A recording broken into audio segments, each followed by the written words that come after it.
As redes sociais vão decidir a próxima eleição? Fato ou narrativa? Eu acho que é fato, com certeza. Porque hoje todo mundo está dentro das redes sociais, falando, opinando, dizendo o que pensa, né? E aí as pessoas vão se identificando. Antes o que era TV, aquela coisa tão distante da gente, e é tão engraçado isso que você começa a ver agora, começa a chegar o período eleitoral, a gente começa a ver que aqueles artistas, né? Sempre toda vez que entra eleição, você vê os artistas da TV que estão saindo e já vêm para o protagonismo da política por conta da sua visibilidade, né, na TV. Mas a gente começa a perceber que hoje essa força está muito mais nas redes sociais, que deu esse acesso da informação. E aí cabe à população ficar muito atenta com a questão do que é fake news, porque da mesma forma que quando se tem liberdade de informação, vai vir de todo lado, de toda forma, e cabe a gente ter um senso de responsabilidade de saber filtrar o que é verdade e o que não é. Fato ou narrativa? A política hoje está mais distante do povo? Não, eu acho que é mentira. Eu acho que ela está muito mais... Narrativa. Eu acho que ela está muito mais presente. As pessoas estão muito mais interessadas. Eu penso que as pessoas estão mais atentas, justamente por conta das redes sociais. Eu vejo que isso, o Bolsonaro, ele é algo que ele é irreversível também. Ele lutou muito por isso, e é algo que a gente carrega, esse legado. Então, você vê que a política entrou dentro das famílias, né? Dentro das discussões familiares, das mesas de conversa. Quer um exemplo? Vai ter Copa do Mundo. A gente está falando de eleição, e nem está falando de Copa. E a gente não está falando de Copa do Mundo. Olha, mais prova do que isso, que muito. A política está nas famílias, está nas discussões. E isso é um amadurecimento do próprio eleitor. Sim. Que não vai... Difícil, né, hoje, é lógico que ainda acontece, mas difícil hoje alguém que vai lá no chão e pega um panfletinho e vai votar em qualquer um. Eu penso que as pessoas estão percebendo que elas precisam se posicionar, visto também como a gente tem observado as nossas manifestações. Sim. Quanto que as pessoas estão indo para as ruas, né? Então, as pessoas já não querem mais ficar só nos bastidores, elas querem ter voz. Isso é muito bonito. Agora, fato ou narrativa? O voto ideológico de opinião, ele supera o voto de construção? Aquele deputado, aquele político que está presente no município, no bairro, ou aquele que é ideológico? Eu acho que isso é meio a meio. Eu penso assim, que por conta dessas questões das políticas estarem mais acaloradas, né, nas famílias, o voto ideológico, ele ficou muito forte também. Mas eu não acredito que é o voto ideológico que transforma a política. Porque sozinho ele não faz nada, ele só é narrativa. E narrativa que você vai, que você tem que partir para ação, né? Você tem que ir para ação. Então a gente percebe que assim, criou-se um campo muito forte para que as suas ideias sejam divulgadas, e por conta disso as pessoas votam, mas ideia não transforma, o que transforma é a ação. Então, o político que não vai para a prática, que não vai para o município, que não vai para a rua, que não senta numa mesa, numa discussão para mudar e lutar pela realidade do município, esquece, não vai, a gente vai ficar numa narrativa. Então, assim, é uma eleição que o voto ideológico... Conta, mas o outro também conta ainda e está polarizado. A gente percebe que tem pessoas que começam a prestar atenção, porque nunca os deputados tiveram tanta autonomia, né? Eu falo deputados estaduais, federais e até senadores, de levar recursos para suas cidades e mudar as cidades como estão tendo agora. Só que a gente está vendo muito político no microfone e não está indo para ver a realidade do povo, e o dinheiro está ficando concentrado não sei aonde. Então isso é algo que a população precisa estar atenta. Você quer um político que você quer votar, então vota no político que tem voz, que tem ideologia, mas que tem trabalho. Está presente, porque e tem trabalho e tem entrega. Só na rede social, só no palanque, você fica muito na bolha de ideias. E ideia não muda nada. A ideia só funciona se você tem a ação, né? Eu sou arquiteta, então, Rosana, eu sempre trabalhei com ideia, porque projeto é ideia. Então, eu sentava antes dos meus projetos e ficava desenhando. Lindo. Tá, agora vamos construir. Aí você vai pra obra. Isso aí. E a realidade da obra, minha amiga, é muito difícil. Então, assim, só que eu não conseguia ver aquela casa pronta se eu não fosse pra obra. Então, não adianta você ficar só olhando seu projeto, sua ideia. É lindo. Mas e daí? Alguém vai morar O que você fez de Alguém concreto vai para morar- mudar a vida de alguém? Alguém vai morar dentro desse projeto? É. O projeto só se torna realidade quando ele vira casa, Isso quando ele mesmo. vira hospital, quando ele vira moradia. Então, Isso mesmo. Fato ou narrativa? O Brasil está preparado para eleger mais mulheres? fato, eu acho que ele está bem mais preparado.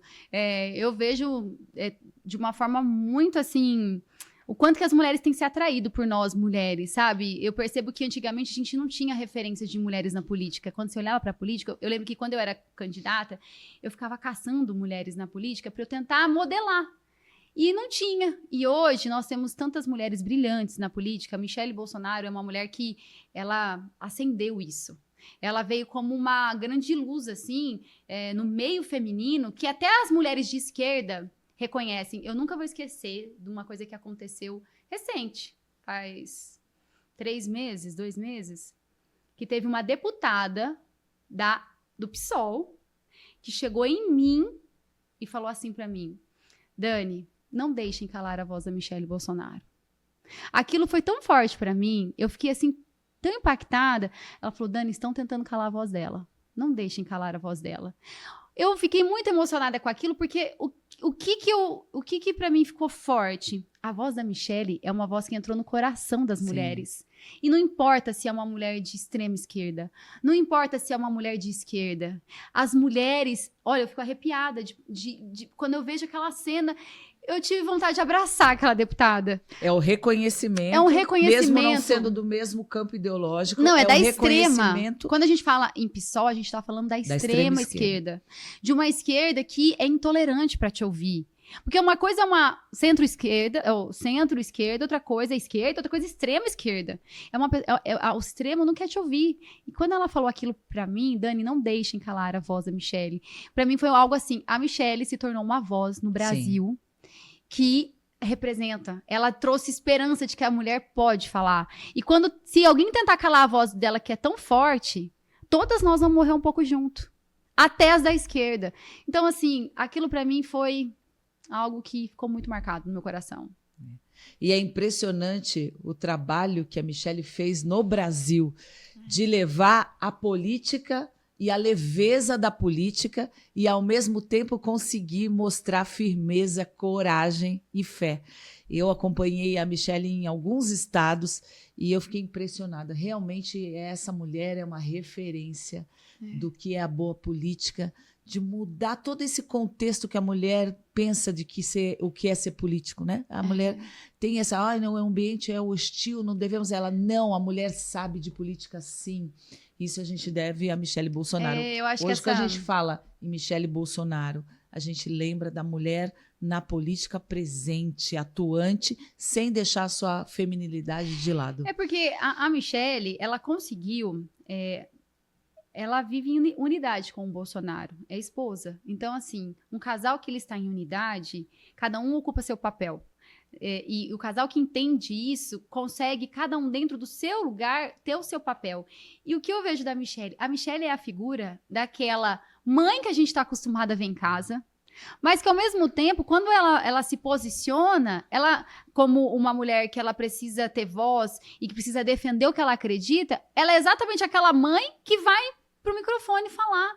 E isso é tão forte, essa imagem dessa mãe, dessa força, dessa mulher, que ela conseguiu ser sem filtro, mas com uma feminilidade, uma doçura. Com leveza. Com leveza. Então, assim, eu tenho certeza... O que eu mais admiro na Michelle é essa capacidade que ela tem de falar coisas difíceis, duras, com leveza. Né? E mostrar que a mulher tem muita força na política e que sabe de política, porque sabe mesmo. E aí, quando eu vejo que uma esquerda olha pra Michelle, eu acho que ela pensa assim, nossa, ela lembra minha mãe, ou ela lembra minha irmã mais velha, ou ela lembra uma professora na escola que falava isso pra mim. A Michelle, ela é aquela figura que até as pessoas da esquerda já tiveram uma Michelle na sua vida, de alguma forma. Por isso que se identifica. Sim.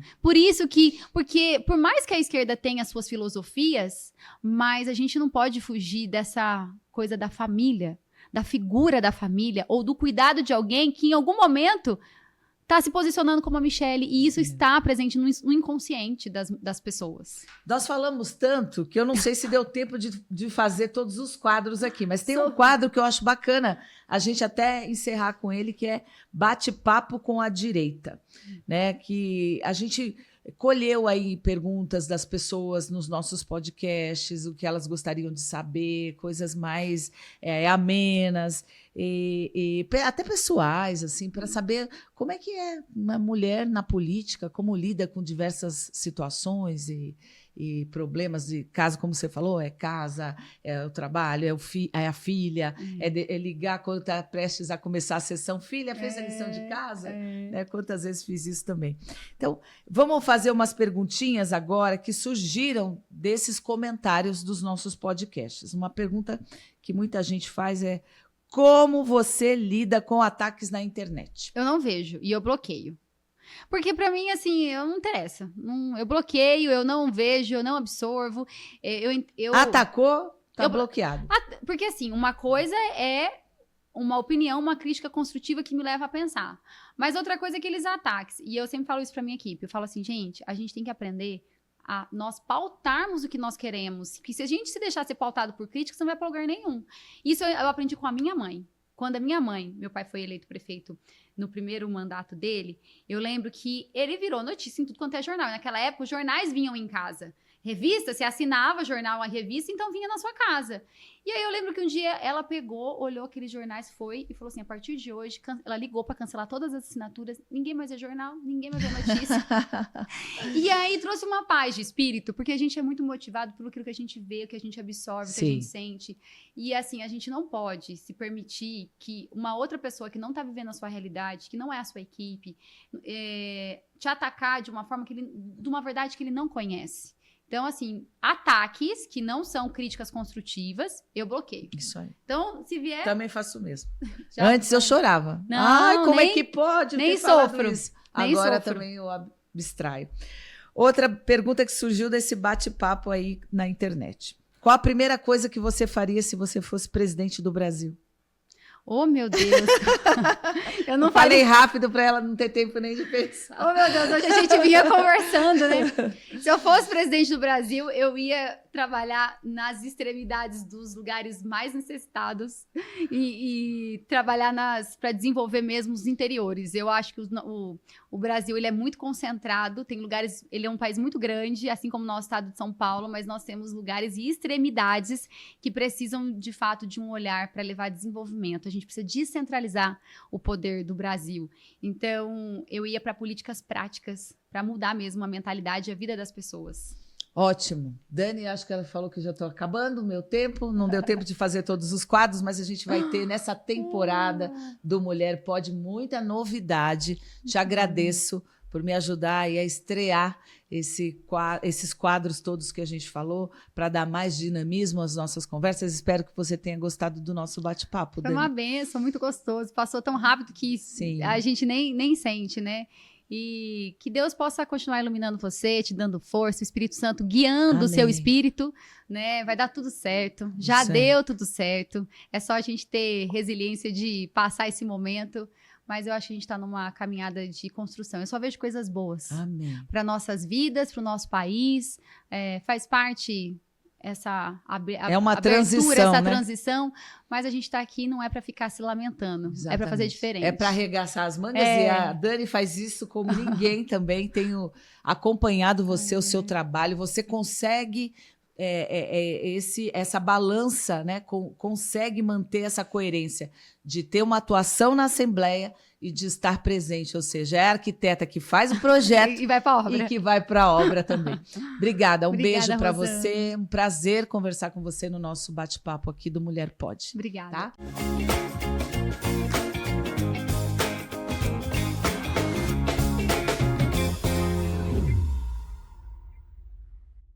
Vamos pôr aqui um outro quadro que é Bate-Papo com a Direita. Então, vamos conversar aqui em algumas frases ou algumas perguntas para você discorrer. Primeira pergunta, como você lida com ataques na internet? Olha, dependendo do ataque, eu ignoro simplesmente, ou quando eu vejo, eu recebi outro dia, eu fiz uma postagem, entrou um homem e falou assim: a senhorita está falando que foi do carnaval, a senhorita, por que a senhorita não devolve o seu salário, os seus auxílios, o seu não sei o quê para os cofres públicos, já que a senhora é uma deputada? Eu falei, esse aqui merece a minha atenção. E aí eu comecei a falar, olha, a sua falta de informação é grande, deputado estadual não tem auxílio, o senhor está vendo como falta OSPB? A matéria de OSPB poderia ter ajudado muito, senhor, porque a Organização Social e Política do Brasil era descrita ali, e hoje ninguém sabe qual é a diferença de um senador, de um prefeito, de um deputado federal, estadual, porque falta essa matéria. Então, veja bem, conheça melhor as coisas. O meu trabalho com pessoas com deficiência, pessoas, combate ao câncer, tráfico humano. Então, conheça melhor o meu trabalho, depois o senhor vem aqui falar, menina, virou meu amigo. Então, assim, dependendo como você explica, porque como a informação muitas vezes chega toda truncada. Exato. E cada um que recebe aumenta. Exato. Quando eu fui questionada também, as próprias pessoas do meu entorno, ali, parentes, ali questionando, quer dizer que você tem X R$ 1.000 por mês para poder... Eu falei, peraí, olha como é que é a verba parlamentar. Ela acontece assim, primeiro você gasta o recurso com aluguel, com divulgação, com combustível. Aí depois você é ressarcido, mas desde que siga todo, né, o critério ali, desde que preste contas. Sabe o que me perguntaram? Mas com o segundo mandato você já recebe aposentadoria, né? Isso, perguntam também direto isso para mim. Fala, você vai se aposentar, já tem 2 mandatos. Eu falei, onde você leu isso? Exato! Onde você leu? Vou me aposentar pelo INSS, como todo mundo. É bem Mas a gente carrega isso, né? Exatamente. E até mesmo quem está de fora e é próximo, às vezes também acredita. Falou, olha, às vezes eu demoro 60 dias para receber o reembolso de uma nota. Então, é diferente. Fala, mas você tem 100 mil para... Eu falo, são contratações, é que eles somam. Não, ninguém... Tem que ter assessor, tem que ter advogado para fazer projeto de lei, para nos auxiliar, tem que ter assessor para estar nas cidades. Aqui no estado de São Paulo são 645 municípios que a gente tem que atender. Um mandato, ele é que nem uma empresa. Exato. Né? Ele precisa funcionar. Ele tem que ser administrado. Senão aquele que não gasta nada e também não entrega nada, está dando um prejuízo louco para a população. Você concorda? Não faz nada. Como é que você ajuda um hospital, uma entidade? Na época da pandemia, eu ajudei muitas entidades que estavam fechando as portas, que cuidavam de pessoas com deficiência, porque essas entidades, normalmente, elas vivem o quê? É pizza, é bingo, é chá da tarde, não sei o quê. Sobreviver, e foi tudo fechado por conta da pandemia. Então, é aquilo, depende da resposta. Eu vou agora, se é uma resposta muito agressiva, se é ofensiva, você nem dá bola. A gente tem um critério também, assim, xingou, aí a gente bloqueia. Porque não está disposto a ouvir uma resposta. Ele está só se manifestando. Aí, se é xingamento, as pessoas que são minhas seguidoras não são obrigadas a ver aquilo ali, né? Aquele xingamento. Exatamente. Uma pergunta bem, assim, né, filosófica até.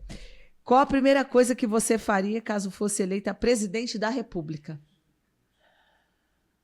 Mas eu posso fazer sem precisar de levar para o Congresso. E aí a esquerda faz um decreto. Se eu pudesse fazer um decreto hoje, com tudo isso que eu estou vendo, com a frente parlamentar que eu tenho, porque eu estudei, eu fui atrás e estou buscando castração química para todo e qualquer estuprador, para todo e qualquer a Câmara já aprovou traficante de pessoas, de crianças, de tudo isso, porque é só assim que a gente vai brecar. Não é uma pessoa que estupra uma criança, um bebê, que tipo de socialização ele vai ter dentro de uma cadeia? Vai ressocializar o quê? Uma pessoa dessa não tem ressocialização. Uma pessoa dessa, na minha visão, não é nem humana. Então, assim, esse tipo tem algumas situações que são muito graves e precisam ter soluções tão graves quanto. À altura. Vamos colocar o quadro 4, que é Bandeira da Semana. A deputada já falou um pouco sobre a questão que foi do carnaval, que a gente viu ali o ridículo e a hipocrisia de uma situação. Discurso para fora um e o discurso que interessa ao outro. Não foi campanha antecipada. Você colocou a sua latinha de coisa? Lógico! Mas é lógico! No dia, na hora que eu vi o negócio lá no pessoal, porque eu juro por Deus, eu respeitei a minha sanidade mental e não assisti na televisão. Entendeu? Não assisti na televisão. Mas aí eu não assisto mais TV já faz bastante tempo. E eu, como jornalista, falar uma coisa dessa, mas é verdade. Não. A gente se informa pela internet. Exatamente, eu estava na internet, TV comecei aberta. A ver as latinhas, aí eu fui saber o que era, liguei pro pessoal eu quero uma latinha! Coloquei meus cachorros na latinha. Eu também falou lá na latinha. A minha cachorra. E foi muito bem aceita, e sou família conservadora, tenho minhas filhas, tenho o maior orgulho das minhas filhas, da forma que elas foram criadas, as meninas, as mulheres, né? Porque minhas filhas já estão... Menina, minha filha mais velha fez 30 anos. Olha só! Deus! E a minha mais nova agora, meu bebezinho vai fazer 24. Então, já são mulheres independentes, trabalham. E eu falo que eu tenho o maior orgulho de ver as minhas filhas entram num ônibus e dão licença para uma grávida, para uma pessoa mais velha. Elas não colocam fone de ouvido e fingem-se de morta no celular para não dar lugar para uma pessoa idosa. Elas falam obrigado, elas pedem desculpa, elas falam com licença, sabe? Coisas que hoje, na juventude, você não está enxergando, na adolescência, você não está vendo isso. Essa violência que tem entre os jovens, essa situação absurda nos jogos para criança. E aí eu chamo a sociedade de novo. Pai e mãe que não está acompanhando criança no celular e no computador. O que ela está consumindo. O que está acontecendo, gente? Presta atenção, isso é muito grave. É muito sério. Então, assim, nós precisamos desse apoio da família. É a família que faz isso, não tem quem faça. É a família, ela é ali dentro de casa todo dia. Desde a hora que sai do berço, que começa a falar, que começa a andar. É isso, educar dá trabalho muito. Falar não para a criança dá trabalho. Exato. E é repetição. Algumas vezes o meu marido questionava, falava, mas você já falou 30 vezes. Eu falei, é a nossa missão. Falar 30, 40, 50, porque uma hora entra na cabeça, exato. Né? Ainda mais quando é bebê, criancinha, é uma esponja, né? Vai assimilando. Sim, e os limites que você tem que começar a colocar. Ai, meu filho, não pode frustrar, eu tenho medo. Eu vi recentemente uma criança dando um piti por causa do celular que foi tirado dela. Você viu? Eu vi. Gritando, mas assim, saindo fora de si totalmente, né? Sabe? É o que eu falo. Qual é o limite? Ela não tinha limite para ela estar chegando numa situação daquelas. Né? Rosana, eu saí, eu já sou aposentada da escola, fiquei 32 anos em sala de aula, me aposentei. Mas quando eu saí na educação infantil, eu já estava assistindo isso. Mães que dentro de casa a criança não recebe um não, ela come a hora que ela quer, ela come o que ela quer, do jeito que ela quer, aonde ela quer. Gente, isso não existe. A criança não tem Isso sim é uma violência contra a criança. Neurologicamente falando, a criança de 2 anos ela não está preparada para responder para a mãe, ai, o que você quer comer? O que você quer? Aonde você quer sentar? A criança não tem esse parâmetro. Ela vai falar instintivamente. Instinto, e aí? Ai, não pode falar não, porque o especialista em educação falou. Ai, gente, você me desculpa, você me perdoa. Mas as minhas filhas foram criadas na educação positiva. Você vai fazer agora ou daqui 2 segundos? Que quem manda aqui sou eu, o adulto responsável para te ensinar sou eu. A criança precisa dessa proteção, né? Dessa segurança. Né? Você concorda? Quem vai ensinar a criança a falar, a andar, É a mãe, a família.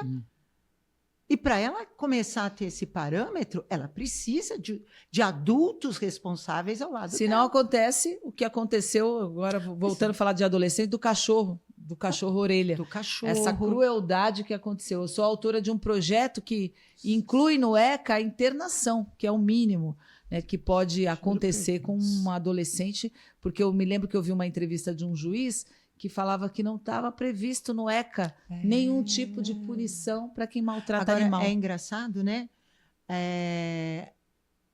16 anos, que é o... Como é que fala? A coisa penal lá que a gente quer que mexa. A maioridade. Baixar a maioridade penal. Isso. Não pode menos de 16 anos, porque a criança não tem discernimento. Mas um adulto de 35 pode ter um relacionamento marital com uma menina de 12 anos. Foi ela consentiu. Aí né, tem. Aí ela tem. Parece que voltou atrás. Agora, então, eu da pergunto, aí essa criança de 12 anos, para isso a criança tem discernimento. Agora, para matar, para fazer maldade, para roubar, aí não tem. Quer dizer, é o que a gente fala da esquerda. Eu gostei muito da fala do nosso pré-candidato senador, Flávio Bolsonaro, a respeito disso, que é a favor da redução da maioridade penal, e ele usou uma frase que acho que a sociedade entende na hora. Né? Fala, quem tem idade para matar, tem idade para ser responsabilizado pelo que fez. Sofrer a consequência. Sofrer a consequência. Exatamente. Agora, é o que eu falo, a esquerda ela vem com uma narrativa ridícula. Agora, você viu que eram 3 desembargadores, né? 2 homens foram a favor e a única mulher foi contra. Interessante, né? Será que a sociedade está enxergando isso? Acho que dá para colocar mais um quadro aqui antes da gente encerrar. Tá muito boa a nossa conversa, Valéria.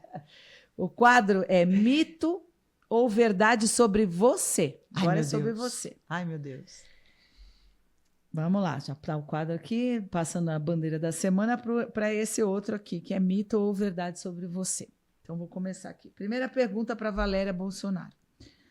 Você já pensou em largar a política? Sinceramente, não. Eu acho que eu me encontrei dentro da política. Eu falo, desde que eu entrei, eu falei que o poder que Deus me concedeu de poder ajudar tantas pessoas me traz uma realização e uma felicidade incomparável. Eu sou muito feliz com o trabalho que eu desenvolvo dentro da política. Muito bem. Você se considera uma mulher muito sensível? Não. Sinceramente. Calejada já está calejada. Eu já estou. Já passei por tanta coisa que só Jesus. Não, já fui bastante, já fui mais. Agora eu já estou bem mais. Mas ela não perde a sensibilidade, porque aqui, eu estou aqui perto dela, eu vejo. Exatamente. Algumas causas que ela fala, algumas frases, o olho brilha. Então, isso é importante a gente também não perder. Não, eu acho que a gente eu tenho muito. Eu falo, a minha sensibilidade tá quando eu falo das minhas filhas, quando eu falo de um projeto que eu quero desenvolver. Eu tenho alguns projetos de vida que eu falo que eu vou morrer com 250 anos, porque eu vou conseguir fazer. Isso sim me traz, mas o couro fica duro, né, Rosana? Sim. A gente apanha muito, não apanha? Sim. A gente acho que apanha traz um muito. amadurecimento. Exato. E a gente já não se desespera com tantas coisas como no início, né? Exatamente. A política, de um modo duro, nos ensina a entender que aquilo passa. Exato. Aquilo passa. Exato. Não se desespera com ataques. A gente Já vai chorei dar muito. a volta. Eu também no começo. Já chorei muito, já me desesperei muito. Achei que eu ia perder tudo, que eu não ia conseguir. Mas hoje eu estou mais. Eu acho que a gente fica mais forte, mais dura, mais resistente, mais persistente e muito resiliente. Eu acho que essa é a palavra. A gente fica resiliente. Calma que vai. Não foi desse jeito? Nós vamos tentar desse. Não vai desse? Vai desse aqui. Não vai desse aqui? Vai. Eu falo que não é uma resposta que para mim é muito difícil. falar não para mim, não assim, né? Mas eu posso fazer assim. Então, eu não desisto. Agora, uma pergunta que você respondeu aí, que você já pensou em largar da polícia, você falou que nunca, eu já pensei tantas vezes. Jura? Tantas e tantas vezes. Não. Quando chegava em casa frustrado, eu falei, não quero. Aí meu marido falou, larga isso. Não, meu marido fala para mim. Que ele vê a gente sofrer. Não é pra você. Eu falei, como não é pra mim? Mas eu faço tão bem. Mas gente, aí é que tá. A gente ajuda tanta gente. É nisso que eu me olha quantos pego. projetos a gente conseguiu. Aí, quando eu vejo que isso acontece, eu falo, não vou desistir, não. Exato. Porque se a gente desiste, a gente dá espaço para quem não presta. É o que eu né? falo. Tomar conta. Eu falo isso. Se a gente abrir mão, quem entrar vai fazer o que a gente está fazendo? Vai pensar como a gente pensa? Vai trazer o benefício que a gente está trazendo?